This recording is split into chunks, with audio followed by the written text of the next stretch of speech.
بسم اللہ الرحمن الرحیم۔ السلام علیکم۔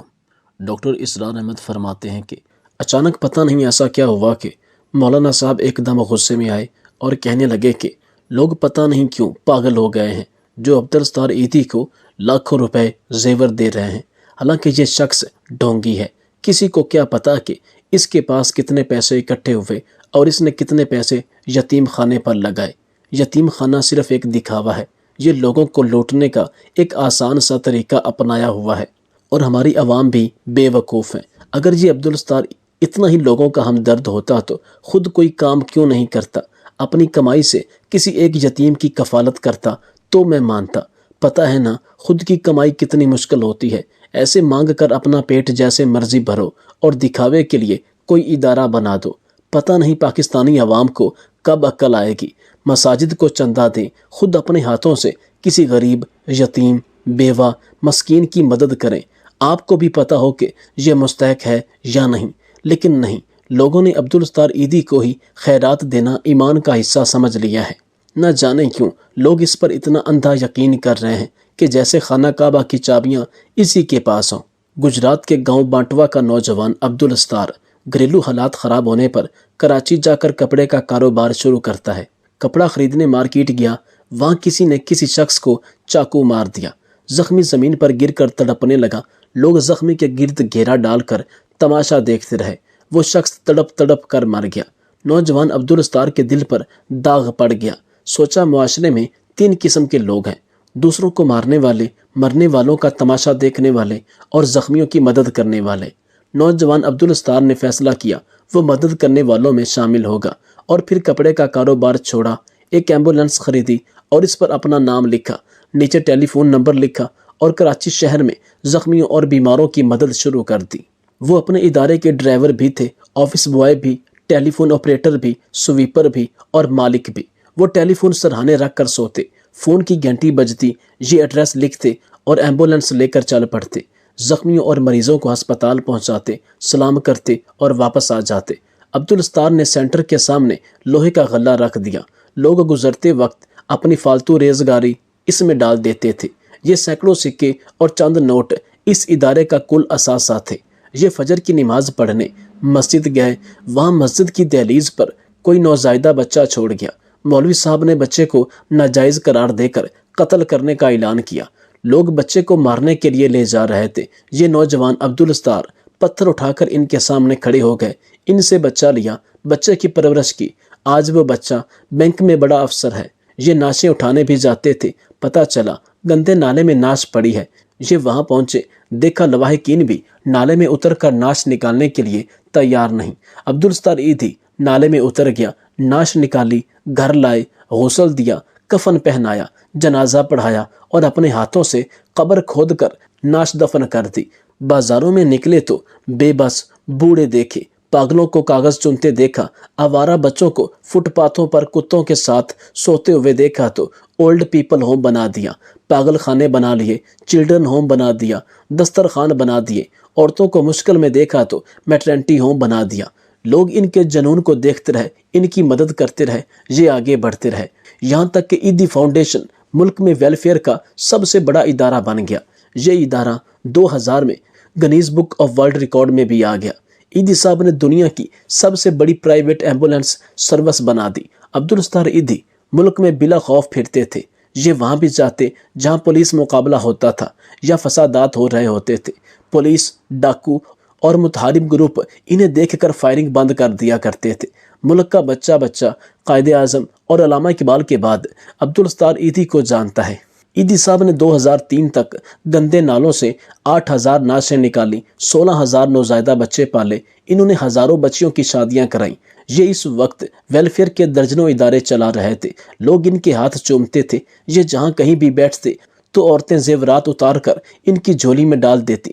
نوجوان اپنی موٹر سائیکلیں سڑکوں پر انہیں دے کر خود وین میں بیٹھ جاتے تھے۔ جب کبھی بھی اداروں کو چلانے کے لیے خیرات کی ضرورت ہوتی تو لوگ ان پر اندھا یقین کرتے، اور ہزاروں نہیں لاکھوں کی تعداد میں لوگ اپنے عطیات انہیں جمع کراتے ہیں، زیورات دیتے۔ جو کسی کی استطاعت ہوتی وہ ضرور اپنا حصہ ڈالتا۔ اسی طرح ایک دن لاہور کے اندر مین شاہراہ پر عبدالستار ایدھی ایک بوری کو بچھائے ہوئے بیٹھے تھے۔ بڑی بڑی گاڑیوں والوں اور موٹر سائیکلوں والوں نے لاکھوں روپے دیے، حتیٰ کہ وہ سڑک بلاک ہو گئی۔ اس قدر رش ہوا، کوئی آ رہا ہے، کوئی جا رہا ہے، کوئی گلے سے چین اتار کر دے رہا ہے، کوئی اپنے ہاتھوں سے انگوٹھی اتار کر دے رہا ہے، کوئی چیک دے رہا ہے۔ اتنے میں اچانک ایک مولانا صاحب لمبی داڑھی رکھے ہوئے ایک بڑی گاڑی سے اترے اور اتنے مجمع کے سامنے، حتیٰ کہ عبدالستار ایدھی بھی سن رہے تھے۔ اچانک پتہ نہیں ایسا کیا ہوا کہ یہ مولانا صاحب ایک دم غصے میں آئے اور کہنے لگے کہ لوگ پتہ نہیں کیوں پاگل ہو گئے ہیں، جو عبدالستار کو لاکھوں روپے زیور دے رہے ہیں، حالانکہ یہ شخص ڈھونگی ہے۔ کسی کو کیا پتا کہ اس کے پاس کتنے پیسے اکٹھے ہوئے اور اس نے کتنے پیسے یتیم خانے پر لگائے۔ یتیم خانہ صرف ایک دکھاوا ہے، یہ لوگوں کو لوٹنے کا ایک آسان سا طریقہ اپنایا ہوا ہے، اور ہماری عوام بھی بے وقوف ہیں۔ اگر یہ عبدالستار اتنا ہی لوگوں کا ہمدرد ہوتا تو خود کوئی کام کیوں نہیں کرتا، اپنی کمائی سے کسی ایک یتیم کی کفالت کرتا تو میں مانتا۔ پتہ ہے نا خود کی کمائی کتنی مشکل ہوتی ہے، ایسے مانگ کر اپنا پیٹ جیسے مرضی بھرو اور دکھاوے کے لیے کوئی ادارہ بنا دو۔ پتہ نہیں پاکستانی عوام کو کب عقل آئے گی، مساجد کو چندہ دیں، خود اپنے ہاتھوں سے کسی غریب، یتیم، بیوہ، مسکین کی مدد کریں۔ آپ کو بھی پتہ ہو کہ یہ مستحق ہے یا نہیں، لیکن نہیں، لوگوں نے آسان طریقہ ڈھونڈا ہوا ہے، چاہے اس کا اجر ملے یا نہ ملے، اور لوگوں نے عبدالستار ایدھی کو ہی خیرات دینا ایمان کا حصہ سمجھ لیا ہے۔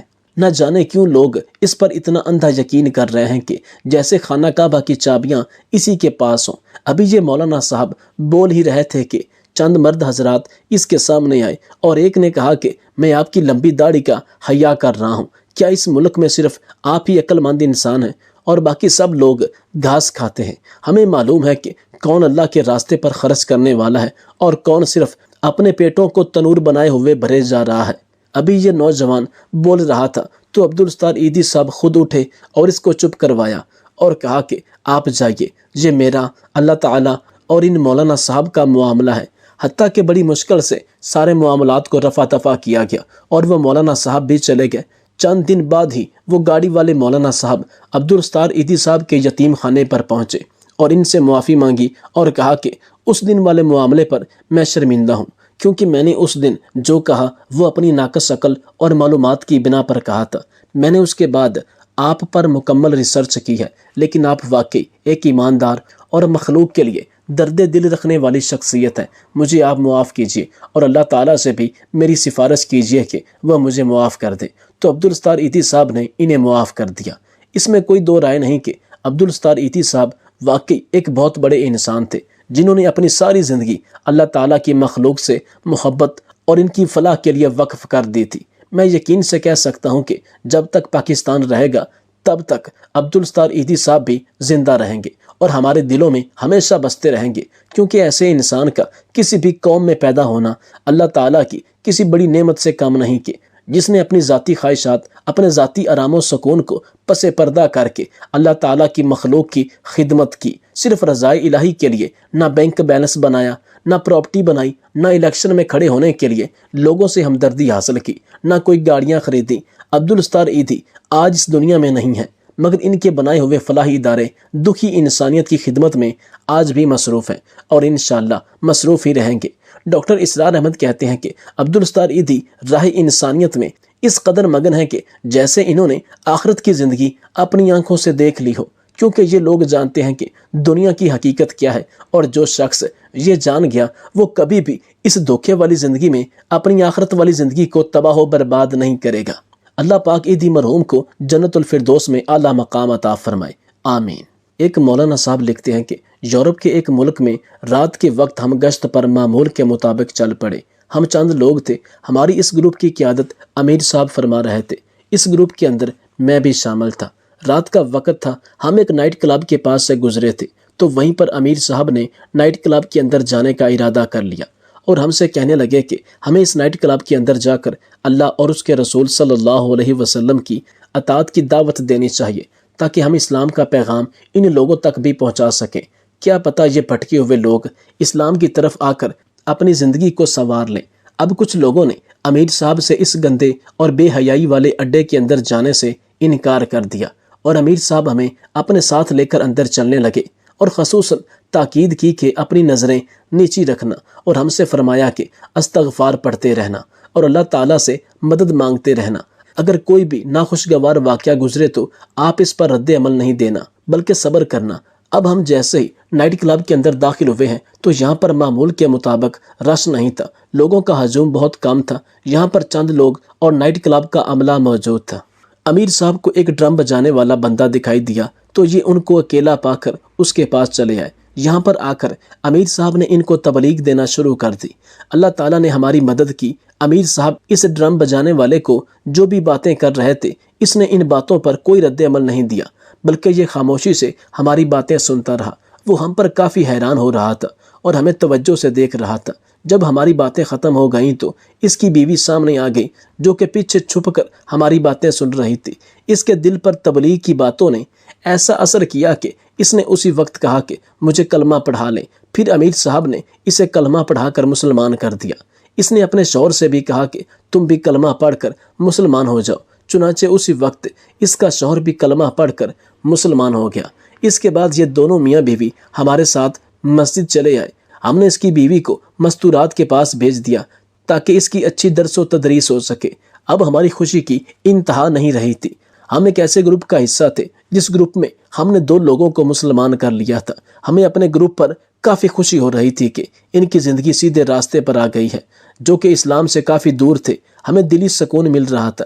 ہم نے اپنے نائب بہن بھائی کی خدمت کے لیے کوئی کمی نہیں اٹھا رکھی تھی۔ یہ دونوں 7 ماہ تک ہمارے ساتھ رہے، یہاں تک کہ انہوں نے گھر واپس جانے کا بھی نہیں سوچا۔ انہوں نے گھر والوں سے بھی رابطہ نہیں کیا اور ان کو کچھ بھی نہیں بتایا۔ اس دوران یہ ہم سے دین کے بارے میں بہت کچھ سیکھتے رہے۔ اب ہمارا وقت ختم ہونے لگا تو ہم نے ان دونوں کو ایک مسلمان فیملی کے سپرد کر دیا اور واپس اپنے ملک چلے آئے۔ امیر صاحب کا نمبر ان کے پاس تھا تاکہ یہ کسی بھی پریشانی یا الجھن میں امیر صاحب سے رابطہ کر سکے۔ 1 سال گزرنے کے بعد اس خاتون کا امیر صاحب کے پاس فون آ گیا تو یہ روتے ہوئے امیر صاحب سے بات کرنے لگی اور امیر صاحب سے پوچھنے لگی کہ دوران سفر میرے ہاتھ کا دستانہ کھلنے کی وجہ سے غیر محرم کی نظر میرے ہاتھ پر آ پڑی، کیا میری بخشش ہو جائے گی؟ امیر صاحب نے عورت کو تسلی دی اور پھر موبائل بند کر کے رونے لگے اور ہم سے کہنے لگے کہ وہ عورت جو نائٹ کلب میں لوگوں کے سامنے فحش ماحول میں رہ رہی تھی اور آج اس پر اللہ تعالیٰ کے ڈر اور خوف کا یہ معاملہ تھا کہ ہاتھ کا دستانہ کھلنے کی وجہ سے پوچھ رہی تھی کہ میری بخشش ہو جائے گی یا نہیں۔ یہ قربت الہی کی دلیل ہے۔ پھر فرمایا کہ 2 بندے آپس میں ایک سفر پر جا رہے تھے۔ ان میں سے ایک مسلمان تھا اور دوسرا عیسائی تھا۔ سفر کافی لمبا تھا تو ان دونوں نے ارادہ کیا کہ ہم اکٹھے ہی یہ سفر طے کریں گے۔ اب یہ مختلف راستوں سے گزرتے ہوئے اپنا سفر طے کرتے گئے۔ ان کا سفر باقی 2 دن کا تھا۔ ان کے پاس کھانے پینے کا سامان ختم ہو چکا تھا۔ یہ دونوں سوچنے لگے کہ اب 2 دن باقی بچے ہیں اور ہمارے پاس کھانے کو کچھ نہیں ہے۔ مسلمان بندے نے اس عیسائی بندے کو تجویز دی کہ ہم دعا کرتے ہیں، ایک دن میں دعا کروں گا کہ کھانا مل جائے اور دوسرے دن آپ دعا کیجئے گا۔ عیسائی نے کہا چلو ٹھیک ہے، پہلے دن آپ دعا کر لیجئے۔ مسلمان بندے نے اللہ تعالیٰ سے دعا کی کہ ہمارے پاس کھانے پینے کا سامان ختم ہو چکا ہے، ہماری مدد فرمائیں۔ مسلمان نے جیسے دعا مانگ کر ختم کی تو کچھ ہی دیر میں ایک بندہ گرم گرم کھانا لے کر ان دونوں کے پاس آ گیا۔ ان دونوں نے کھانا کھایا۔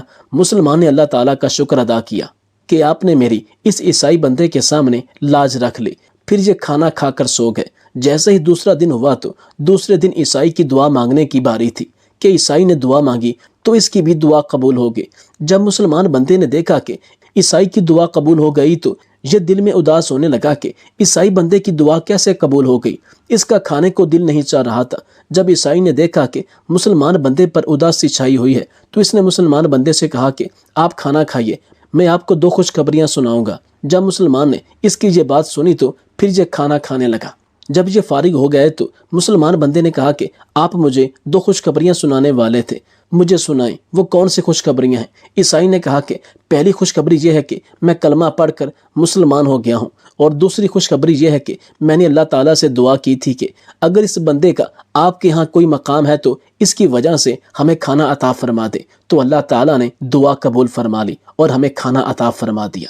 ایک پیر صاحب تھے جن کا مزار آستانہ بہت زیادہ مشہور تھا۔ دور دور سے لوگ اس کے پاس نظر و نیاز کرنے آتے۔ اس پیر کا بڑا چرچا تھا۔ وہ ہر 6 ماہ بعد اور سالانہ اپنے مریدین جو کہ مختلف جگہوں سے ہوتے تھے